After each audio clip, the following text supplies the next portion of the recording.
নমস্কার। রম্য গল্পমালার পক্ষ থেকে সকল শ্রোতা বন্ধুদের জানাই স্বাগত।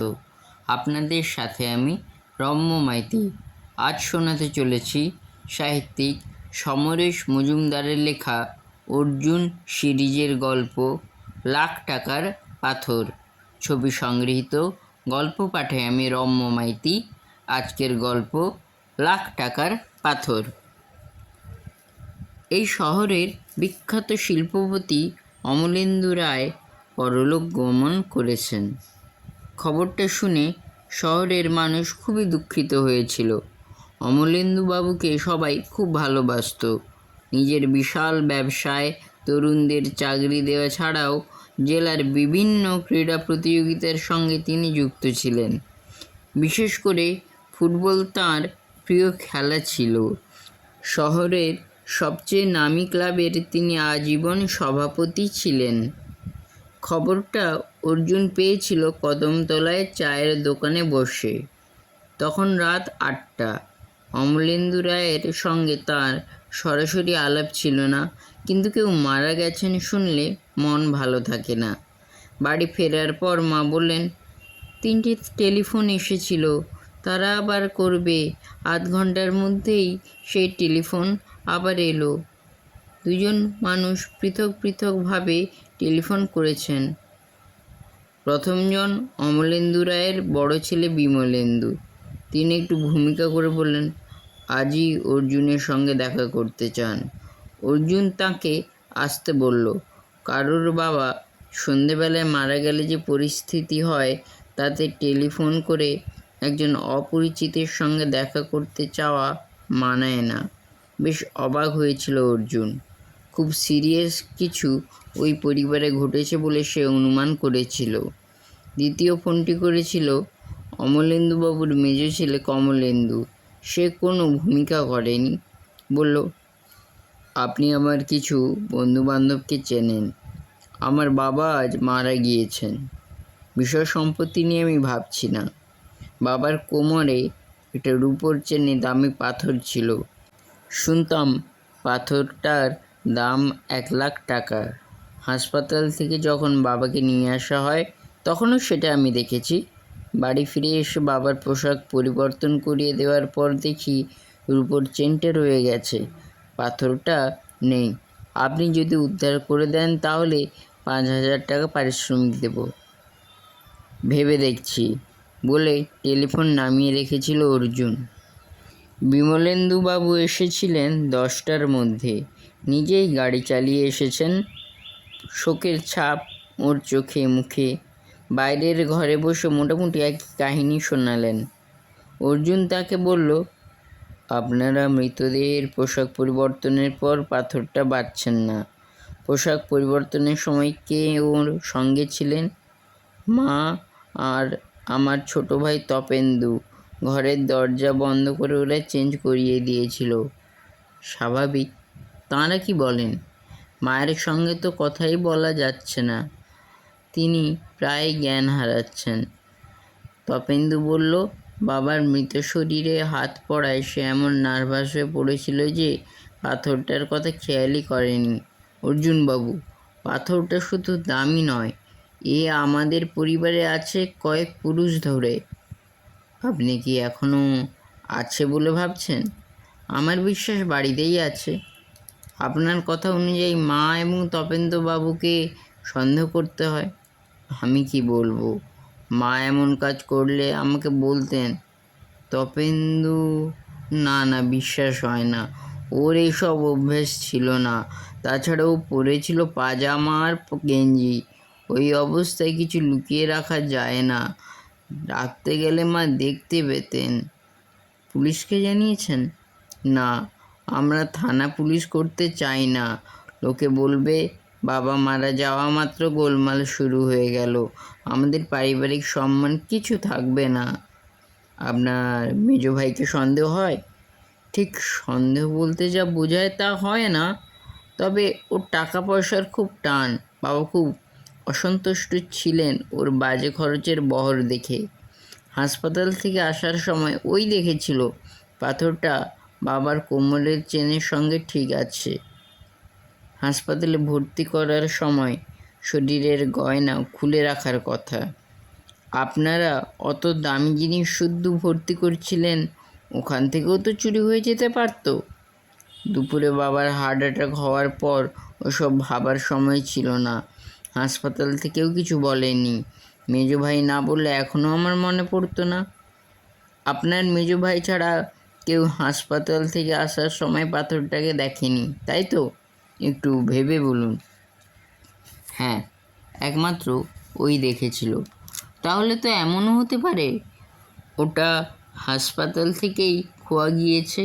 আপনার মেজো ভাই মিথ্যে বলেছেন যাতে লোকে ভাবে বাড়ি আসার পর কেউ সরিয়েছে। হ্যাঁ, তা কি সম্ভব? কিছুই অসম্ভব নয়। আবার ঠিক এইটাই ঘটেছে এমন কথাও আমি বলছি না। আমি সম্ভাবনাগুলো তুলে ধরছি। আচ্ছা, পোশাক পাল্টে দেওয়ার পর ওই ঘরের ভেতর থেকে কে বেরিয়েছিল প্রথমে? আপনারা কোথায় ছিলেন? বাড়ির শুদ্ধ সবাই কাঁদছিল, কারো মাথা কাজ করছিল না। তপেন্দু ঘরের দরজা খুলে বেরিয়ে এসে আমাকে জড়িয়ে ধরে কাঁদলো। আমি ওকে কোনো মতে ছাড়িয়ে ঘরে গিয়ে দেখলাম মা অজ্ঞান হয়ে পড়ে আছেন। মাকে জড়িয়ে ধরে অনেক ডাকাডাকির পর ওর জ্ঞান এলো। তখন ঘরে কে কে ছিলেন?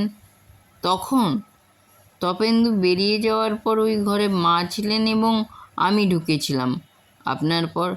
আমি চেঁচিয়ে মাকে ডাকাডাকি করার সময় সবাই এসে পড়ল। ততক্ষণ আপনি একা আর আপনার মা অজ্ঞান হয়ে পড়েছিলেন। হ্যাঁ, কিন্তু সেটা আধ মিনিটও নয়। ওই সময় ইচ্ছে করলে আপনি পাথরটা সরাতে পারেন। বিমলেন্দুবাবু চমকে উঠলেন।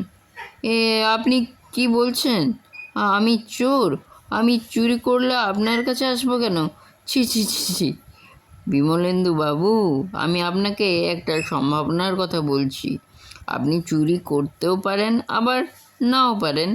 দেখা যাচ্ছে আপনাদের 3 ভাইয়ের কেউ সন্দেহের বাইরে থাকার মতো কাজ করেননি, কিন্তু এ ব্যাপারে এখনই তদন্ত করতে গেলে জানাজানি হয়ে যাবে যে। না, শ্রাদ্ধের আগে ব্যাপারটাকে গোপন রাখতেই হবে। তাহলে আপনি আজ একবার আমাদের বাড়িতে আসুন না। গিয়ে কী করব? কাউকে জেরা করতে না পারলে? কথাটা বলেই মত পাল্টালো অর্জুন। ঠিক আছে, আপনি যান, আমি আসছি। বিমলেন্দুবাবু ওর হাত জড়িয়ে ধরলেন, মুখে কিছু বললেন না। ভদ্রলোক চলে যাওয়ার পর ব্যাপারটা নিয়ে ভাবছিল অর্জুন। এরকম পরিস্থিতিতে সে কখনো পড়েনি। কাউকে জেরা করা চলবে না, কেউ জানতে পারবে না, অথচ তদন্ত করে বের করতে হবে সে মূল্যবান পাথরটা কোথায় গেল। এ কি সম্ভব? অমলেন্দুবাবুর 3 ছেলে এবং 3 জনের যে কেউ ওটাকে সরাতে পারে এবং সেই সুযোগও তারা পেয়েছিল। মোটর বাইক নিয়ে সোজা হাসপাতালে চলে এলো অর্জুন। খোঁজ খবর নিয়ে সেই নার্সের সামনে উপস্থিত হলো যিনি অমলেন্দুবাবুর সেবায় ছিলেন। অর্জুন তাকে জিজ্ঞেস করতেই তিনি মাথা নাড়লেন। হ্যাঁ, দেখেছি, রূপোর চেনে পাথরটা ছিল। ওর মেজ ছেলে বারবার ওটার খবর নিচ্ছিলেন। কখন? মারা যাওয়ার আগে না পরে?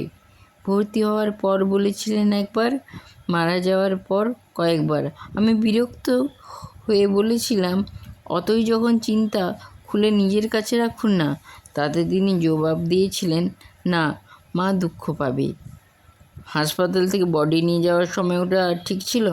হ্যাঁ, এ ব্যাপারে আমি নিঃসন্দেহ। কেন বলুন তো এসব জিজ্ঞেস করছেন? পরে বলবো। অর্জুন আর দাঁড়ায়নি। নার্সের বক্তব্য যদি সঠিক হয় তাহলে মেজো ভাই কমলেন্দু পাথরটা সরায়নি। রায় বাড়িতে চলে এলো অর্জুন। শোকের বাড়ি। এখনও লোকজন আসছে। খুঁজে খুঁজে তপেন্দুকে বের করলো সে। ছাদের ঘরে একা বসে সিগারেট খাচ্ছে। পরনে এখনও পাজামার গেঁজি। অর্জুনকে সে চেনার চেষ্টা করলো। বয়স 20-21-এর মধ্যে। অর্জুন বলল, আপনার বাবা আমার শ্রদ্ধেয় মানুষ। খবরটা পেয়ে এসেছিলাম। এখানে সবাই আমার গুরুজন। সিগারেট খেতে পারছি না ওদের সামনে, তাই চলে এলাম ওপরে। দেশলাই আছে? তবেন্দু বিরক্ত হয়ে কোমরে হাত দিয়ে পাজামার দড়ির ভেতরে উল্টানো কাপড়ের মধ্যে থেকে দেশলাই বের করে এগিয়ে ধরল। সিগারেট ধরালো অর্জুন। এই দেশলাইটা কতক্ষণ কোমরে রেখেছেন? দুপুর থেকে। কেন? ওভাবে তো কেউ রাখে না।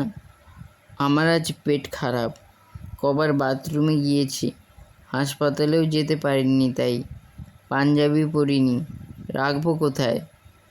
পেট খারাপ অবস্থায় বাবার পোশাক পরিবর্তন করলেন? মা আমাকে ডেকেছিলেন বলেই করতে হলো। আপনি কেন এসব প্রশ্ন করছেন? এমনি। হা হা হা। অর্জুন হেসে নেমে এলো। পাজামা পরে কোমরে দেশলাই গুঁজে রাখলে কেউ অন্য কিছু লুকিয়ে রাখতে পারে না। তবেন্দুর পকেটের বালাই নেই। হাতে করে নিশ্চয়ই পাথরটা নিয়ে বের হয়নি। মা অজ্ঞান হয়ে গেছেন দেখে যদিও সে সুযোগ ছিল, যদি সে ডেড বডির নিচে ওটা লুকিয়ে রাখে তাহলে আলাদা কথা, না হলে ছোটো ভাই তপেন্দু পাথর সরায়নি। রাত এখন 12টা। মৃতদেহ এখনই শ্মশানে নিয়ে যাওয়া হবে কি না এ ব্যাপারে আলোচনা হচ্ছে। বিমলেন্দু অর্জুনকে দেখে এগিয়ে এলেন। বাবাকে দেখবেন? হ্যাঁ, আসুন। ঘরের দরজা ভেজানো ছিল। কোণের দিকে খাটে অমলেন্দুবাবু শুয়ে আছেন। দরজা থেকে সেটা বেশ দূরে। তাঁর মাথার কাছে একজন মহিলা বসে আছেন, পায়ের কাছে কয়েকজন। ঘরে ঢুকে অর্জুন চাপা গলায় জিজ্ঞেস করল, ভেতরে ঢোকার কত পরে আপনি মাকে ডেকেছিলেন? বড় জোর 8 মিনিট, তাও হবে না হয়তো। উনি অজ্ঞান হয়েছিলেন? হ্যাঁ, মাথার পাশে মা বসে আছেন। ঠিক আছে, আপনি পায়ের কাছে যারা বসে আছেন তাদের একটু বাইরে নিয়ে যান। 8 মিনিটের মধ্যে এই ঘরে ঢুকে খাটের কাছে পৌঁছে কোমরে থেকে চেন বের করে পাথর খুলে নেওয়া কোনো মানুষের পক্ষে সম্ভব নয় বলেই বড় ছেলে বিমলেন্দু সেটা সরাতে পারেন না। অবশ্য সময়টা যদি 8 মিনিটের বেশি হয় তাহলে আলাদা কথা। ঘরে এখন কেউ নেই, শুধু তারা দুজন ছাড়া। অর্জুন বৃদ্ধার কাছে গিয়ে বিনীত গলায় বলল, মাসিমা, মেসোমশাই আমাকে ভালোবাসতেন। বৃদ্ধা বললেন, তুমি কে বাবা? আমি অর্জুন, সত্য অন্বেষণ করি। পাথরটা ঠিক জায়গায় রেখেছেন তো? সঙ্গে সঙ্গে কেঁদে উঠলেন বৃদ্ধা। চাপা গলায় কাঁদতে কাঁদতে বললেন, ভস্য হয়ে যাক, সে অভস্য হয়ে যাক। অর্জুন অমলেন্দুবাবুর দিকে তাকালো। মনে হলো গলার একটা দিক যেন সামান্য উঁচু, টিউমারের মতো। অত রাত্রে শ্মশানে একা আসতে এখনও অস্বস্তি হয়। মানুষেরা মৃতদের সৎকারের দায়িত্ব নেয়। তাদের একজনের নাম মহাদেব। এর সঙ্গে আলাপ ছিল অর্জুনের। মহাদেব তখন চুপচাপ বসেছিল। শ্মশানে ইতিমধ্যেই 2টি চিতা জ্বলছে। মহাদেবকে আলাদা ডেকে নিচু গলায় কিছু বলল অর্জুন। তারপর পকেট থেকে 20টা টাকা বের করে দিল। অমলেন্দু রায়ের মৃতদেহ এসে গেল শ্মশানে। মফস্বল শহরে শ্মশানে আধুনিক ব্যবস্থা নেই। দেহ চিতায় তুলতে সময় লাগলো। আগুন জ্বলে গেলে দেখা গেল মহাদেবরা দাহের কাজে তদারকি করছে। অর্জুন চুপচাপ দেখছিল। সব ছাই হয়ে যাবে, কাঠ, শরীর, শুধু অস্থিটুকু থেকে যাবে। আর সন্দেহটা এখনো মনে আঁচড় কাটছে। ক্রমশ চিতা ছাই হয়ে মাটিতে মিলিয়ে গেল। মহাদেব আগুন নিভিয়ে মাটি সরায় চিমটি দিয়ে অস্থি তুলতে লাগলো। তারপর হঠাৎ হাত তুলে অর্জুনকে ডাকলো। চিতার অনেক দূরে নদীর ধারে বসেছিল শ্মশান যাত্রীরা। ভোর হতে দেরি নেই। অর্জুন এগিয়ে যেতেই মহাদেব নির্লিপ্তভাবে একটা পাথরের ছোট টুকরো তুলে ধরল। এইটে বডিতে ছিল, পড়েনি। দাও।